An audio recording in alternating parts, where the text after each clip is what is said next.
SLEX to Divisoria mga kabiyahero o mga papuntang pa Manila. Ito na po, sundan nyo lang po yung video natin mga kabiyahero. Ito po yung best way ko na pagaling po ako ng SLEX o galing po ako south papuntang Manila. So yun mga kabiyahero, nandito po tayo sa SLEX at mag-ramp na po tayo sa Skyway. At mag-Skyway po tayo mga kabiyahero para mabilis-bilis po yung ating biyahe ngayon. Mga nakaraang video ko po mga kabiyahero ay may video na po ako rito, kaya fast forward na lang po natin to konti. Ang ikukuha na lang po natin ng video, yun lang po mga importante po. At yun po mga kabiyahero, mula dun sa ramp ng Skyway northbound at pag dire-diretso po na tayo dito mga kabiyahero, ito po yung unang toll gate na madadaanan natin. Yung bus po tsaka mga close van, yan po kayo pumila sa kanan. At yung cash lane po o no RFID o insufficient balance ng RFID nila, dyan po kayo pumila sa kaliwa at dyan po kayo magka-cash. Tayo po, dire-diretsuhin na lang po natin ito. Then pagkalagpas po natin dito sa toll gate mga kabiyahero, baybayin lang naman po natin ito at madadaanan po natin tong entry ramp ng mga galing po Parañaque, sukat sa Parañaque mga kabiyahero. Ayan po sa kanan, yan po yung entry ramp ng sukat sa Parañaque northbound. At mga galing Alabang po, dyan din po kayo mag-entry dyan sa sukat Parañaque entry ramp Skyway. At dyan din po yung request ni kabiyahero natin na galing daw po sa Alabang papuntang Divisoria. At shout out na rin po sa iyo idol kabiyahero Roger Basquinas Daseco. Ayun, shout out sa iyo kabiyahero at lagi po kayo mag-iingat sa kalsada. At dire-diretsuhin pa rin po natin ito mga kabiyahero at payo ko lang po sa inyo hanggat malayo pa po kayo, manggigit na lang po tayo dito. At yun po hanggang madadaanan po natin yung NAIAX. Dagdag ko na rin po yung Magallanes exit, Don Bosco, Amorsolo, Buendia, tas Quirino Avenue exit at ito na pong Nagtahan exit mga kabiyahero, nasa kaliwa po yan. After po ng Quirino exit, makikita nyo po sa kaliwa yung exit ng Nagtahan. Yung padiretso na yan, mga papuntang norte po yan. At tayo po, dito na po tayo mag-exit sa Nagtahan. Ulitin ko po, mula SLEX, mga galing south, mag-SLEX po kayo, ramp po kayo ng Skyway, baybayin lang po yung Skyway mga kabiyahero hanggang makapag-exit po tayo dito sa Nagtahan exit. Nasa kaliwang parte po ito mga kabiyahero, sa lahat po ng exit point ng Skyway northbound, ito lang po ang bukod tanging may exit sa kaliwa, ito pong Nagtahan exit. At ayun po mga kabiyahero, kahit po tayo ay may RFID, pwede po tayo pumila dito sa no RFID o cash lane. Kung halimbawa po mahaba pong pila doon sa kaliwa, doon sa may mga RFID, pwede naman po tayong pumila rito na may mga RFID. At yun po mga kabiyahero, pagkalagpas po natin dito sa toll gate ng Nagtahan exit, baybayin na lang po natin ito pababa mga kabiyahero. At hanggang makababa po tayo dito sa Quirino Avenue mga kabiyahero. At ito po, ito lang pong intersection lang naman po dito. Medyo matraffic po. Ito pong Guanzon Avenue at Quirino Avenue intersection. Yung patawid po ng Mabini Bridge. Ito lang po ang may traffic dito mga kabiyahero.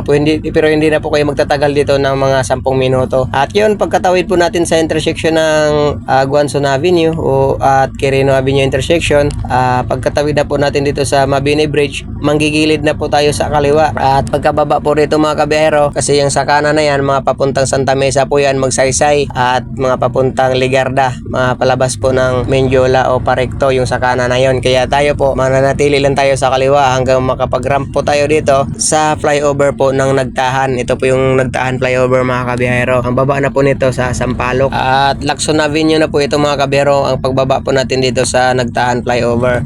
Part na po ito ng Sampaloc. At mananatili lang po tayo sa kaliwa mga kabiyahero pagkababa po natin sa flyover. Tapos baybayin lang po natin ito at pagdating po natin dito sa intersection po ng Pardo Street at Lacson Avenue, kakaliwa na po tayo rito mga kabiyahero.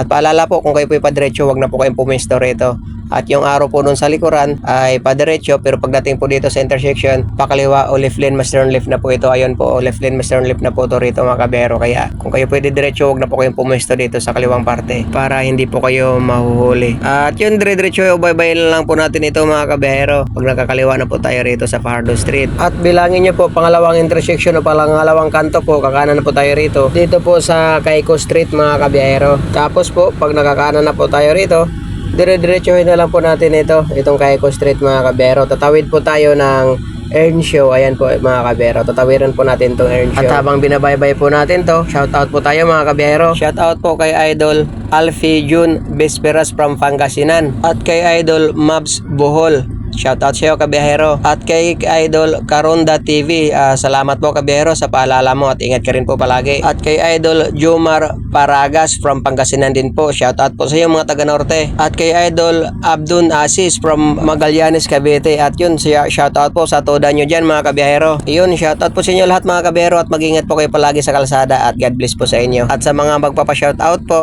lapag lang po kayo dyan at i-shoutout ko po kayo next video natin. At dire-diretso, bye-bye lang po natin ito. Ito pong Loyola Street mga kabiyahero at makikita nyo na po yung FEU Tech. Yan po sa, ayan po sa unahan. Diyan na po tayo kakaliwa. At pag nakakaliwa na po tayo dito mga kabiyahero, unang kanan po, kakanan na po tayo rito sa Nicanor Reyes Street. Palabas na po ito ng rekto. Baybayan na lang po natin ito mga kabiyahero, rekto na po ang labas natin ito. At kung napapansin nyo po mga kabiyahero, wala pong traffic tong lugar na to. Kahit anong oras po akong nadaan dito, basta wala pong aberya sa kalsada, wala pong traffic sa lugar na to mga kabiyahero o sa mga dinadaanan kong ito. So mga kabiyahero, marami pong daan o marami pong kalsada na pwede nating daanan papunta sa Divisoria o mga papuntang Quiapo man o Binondo na nagagaling sa south. Pero ito po ang pinaka best way ko. Para sa akin lang po mga kabiyahero, di ko lang po alam sa ibang driver po dyan at may kanya-kanya o iba-iba po ang diskarte natin dito sa kalsada. At ito po, uulitin ko po mga kabiyahero, mula sa pinanggalingan po natin, sa lahat po ng taga south, mag-SLEX lang po kayo at mag-ramp ng Skyway. At dire-diretsuhin nyo lang po ang Skyway. Ang exit nyo po sa Nagtahan exit. At pag naka-exit nyo po sa Nagtahan, dire-diretsuhin nyo na lang po yun, yung Quirino Avenue. At pagkababa nyo po sa flyover po ng Nagtahan flyover, kakaliwa kayo sa Pajardo Street. At pag nakakaliwa po kayo sa Pajardo Street, pangalawang kanto kanan, Cayco Street, dire-diretso po at Loyola Street. Tapos po kanan sa Nicanor Reyes Street at kakanan ulit sa rekto. At ito na po yung padiretso, baybayin nyo po itong rekto. Papunta na po ito ng Quiapo at Binondo. At ito na po yung Quiapo mga kabiyahero. Itong area na to, Quiapo area na po ito. At yun po mga kabiyahero, huwag po kayong dumiretso pag nakapwesto kayo dyan sa kaliwa na yan kasi mahuhuli po kayo dyan. Pag kayo pwede diretso papuntang Binondo at Divisoria, manggigit na lang po kayo kasi U-turn slot po yun doon mga kabiyahero at marami pong nahuhuli sa intersection na to. Wala pong oras na dumadaan ako dito na walang nahuhuli. Marami pong nahuhuli dito. Kaya ingat po kayo, maging alerto po kayo rito mga kabiyahero. At dire-diretso yun o baybayin nyo lang po ito. Itong rekto mga kabiyahero hanggang Divisoria na lang na po ito. Ang pinakadulo na po nito dun sa mismong Divisoria. At yun po, ipapass forward ko lang po konti yung video para hanggang dulo po ito. At ayun, hanggang dito na lang po tayo mga kabiyahero. Paki-follow, like, and share na lang po. Maraming salamat at ingat po palagi sa kalsada. God bless.